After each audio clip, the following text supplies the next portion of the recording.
বিদ্যা নিজেকে বাঁচাতে ভাগুনের ওপর বন্দুক তাক করলো। ধারাবাহিকের শুরুতেই দেখা যায় ত্রিধা কৃতিকে বলছে সারাদিন সোশ্যাল মিডিয়ায় পড়ে থাকলে হবে, শ্বশুর বাড়িতে গিয়ে কি বলবে, একটু কাজবাজ করো। কৃতি তখন ত্রিধাকে বলছে আরে তুমি আমাকে এত বকছো কেন? ত্রিধা বলছে বকবো না, তোমরা সকলে মিলে একেবারে আমার হাড়মাস জ্বালিয়ে দিলে, আর আমার বর উদার হারটা চুপি চুপি নিয়ে গিয়ে পরিয়ে দিয়ে চলে এলো। সৃঞ্জয়ী তখন ব্যঙ্গ করে বলছে মেয়েটার মুখ দেখলে বোঝা যায় না, মনে হয় ভাজা মাছটা উল্টে খেতে জানে না, ওই মেয়েটা যা শিয়ানা না ভাবতে পারবে না তুমি। পায়েল তখন বলছে খুব শুন মহিলা, আমার মনে হয় ফাঁক তালে গয়নাগুলো হাতিয়ে নেওয়ার চেষ্টা করছিল। ত্রিধা তখন বলছে আমি যাকে পছন্দ করি না সে আমার গয়না কি করে নেবে, তাও আবার ওই আশীর্বাদী হাতটা। ঠিক সেই মুহূর্তে রাজদীপ এসে বলছে এক কাপ কফি হবে। ত্রিধা তখন চিৎকার করে বলছে হ্যাঁ, সারাদিন গেল খালি, আমরা তো আছি দাসীবাদী। রাজদীপ বলছে আবার কি হলো? ত্রিধা বলছে তোমার কোনো ধারণা আছে তুমি আমাকে কত অপমান করেছো? আমাকে না বলে ওই হারটা নিয়ে ওই মেয়েটাকে দিয়ে এলে। রাজদীপ বলছে মেয়েটা মেয়েটা করছো কেন, ও তোমার পুত্রবধূ হয়। ত্রিধা তখন ধমক দিয়ে বলছে শোনো, আমি ওকে পুত্রবধূ বলে মানি না, চোরের মতো গয়না চুরি করে। রাজদীপ বলছে ত্রিধা চুপ করো তুমি, ও বাড়ির বউ। ত্রিধা বলছে চুপ করো তুমি, আমি ওকে বাড়ির বউ বলে মানি না। সেই মুহূর্তে রুষা দৌড়ে এসে বলছে জেঠিমণি, দাদা ভাই আর বৌদি বাইরে দাঁড়িয়ে আছে।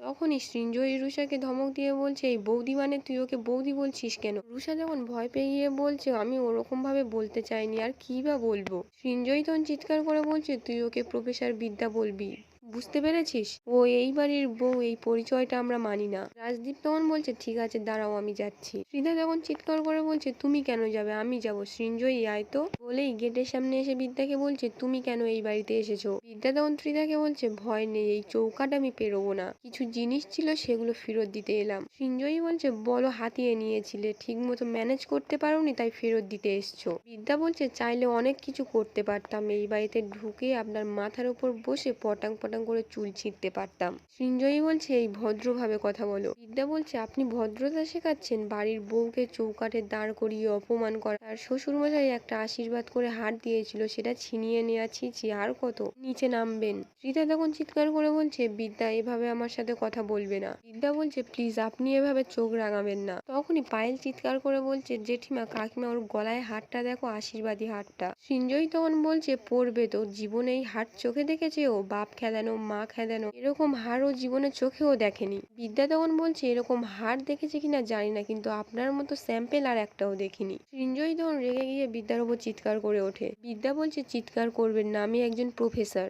আমার একটা বদনাম আছে জানেন তো, অর্থোপেডিক ডাক্তার না হলেও আমি হাড়গুলো ভালো করে বুঝি, মটমট করে ভাঙতে পারি। সৃঞ্জয়ী তখন চিৎকার করে রাজদীপকে বলছে দাদা ওর স্পর্ধা দেখেছো? ত্রিধা তখন সৃঞ্জয়ীকে বলছে ওনাকে বলে লাভ নেই, উনি তো বৌমার স্নেহে একেবারে অন্ধ। বিদ্যা বলছে প্লিজ এখন এসব কথা থাক, এগুলো ফেরত দিতে এসছি, নিয়ে নিন। আপনি এই হাতটা নিজে হাতে খুলে নিন, আমিও দেখি আপনি কতটা নিচে নামতে পারেন। ত্রিধা বলছে নিচে নয়, এটা আমার পারিবারিক সম্পত্তি, পারিবারিক মর্যাদা রক্ষা করার দায়িত্ব আমার, কারণ আমি এ বাড়ির বউ। বিদ্যা বলছে আমিও তো এ বাড়ির বউ, আপনার ছেলে আমাকে বিয়ে করেছে তাই ক্লাস স্ট্যাটাস সব এক, আমাদের গোত্রটাও এক, তবে এই মুহূর্তে এই বাড়িতে থাকতে আসিনি আমি। নিন হাতটা খুলে নিন। সৃঞ্জয়ী বলছে তুমি নিজে খুলে দাও। বিদ্যা তখন হাতটা খুলে হাতে ধরে বলছে নিয়ে নিন।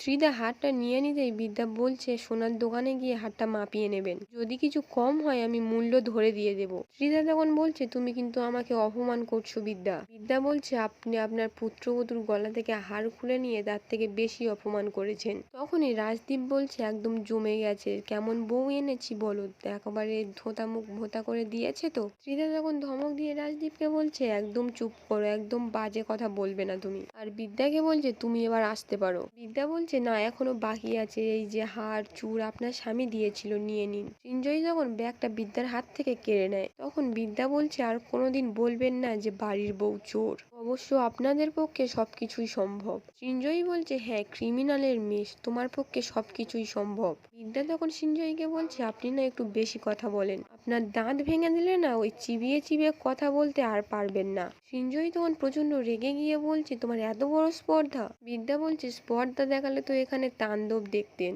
যাই হোক সবকিছু ফেরত দিয়ে গেলাম, আর আমার বরকে ফেরত দিতে পারবো না কারণ ও ফেরত দেওয়ার যোগ্যই না, চলো রাজরিত। ত্রিধা তখন রাজরিতকে বলছে রাজরিত তুমি বাড়িতে আসবে না? রাজরিত বলছে, না মা, আমি তো ভাবছিলাম তুমি যখন গয়নাটা খুলছো, ড্যাডি যদি আশীর্বাদ শাড়িটা দিত তাহলে তুমি বাড়ির দরজায় শাড়িটাও খুলে নিতে। সরি মা, আজকাল তোমার অনেক অচেনা লাগে জানো তো মা, এই মাকে আমি চিনি না, চিনতেও চাই না। বলেই সবেমাত্র চলে যাবে তখন সৃঞ্জয়ই বলছে, বিদ্যা, তোমাকে আমি দেখে নেব, আর এই ছেলেকে আমি পাল্টে ফিরিয়ে আনবো, টানতে টানতে আমি নিয়ে আসবো, তোমাকে বলে রাখলাম। বিদ্যা বলছে, ছুঁয়ে দেখুন না একবারই, ঘরে বসে পটের বিবি সেজে কুটনামো করা একদম বের হয়ে যাবে, কথাটা মাথায় রাখবেন।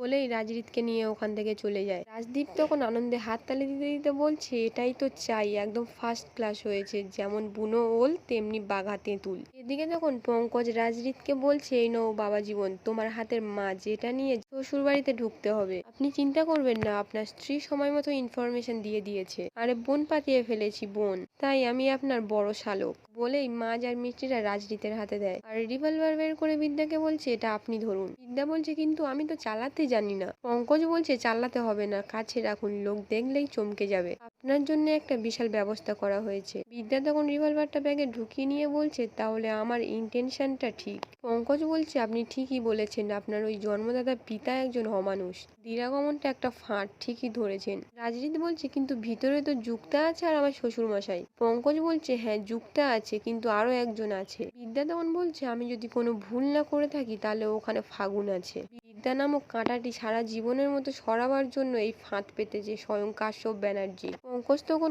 রাজরিতকে বলছে, এগুলো আপনার শ্বশুর বাড়ির লোকজন। রাজরিত বলছে, মানে? পঙ্কজ তখন বলছে, এরা সব আমার থানার লোকজন, আর সবাই লোডেড গান নিয়ে রেডি আছে, খুব বড় একটা অ্যাকশন হতে পারে, সব সাবধান। বিদ্যা বলছে, চিন্তা করবেন না, আমি সব সামনে নেব।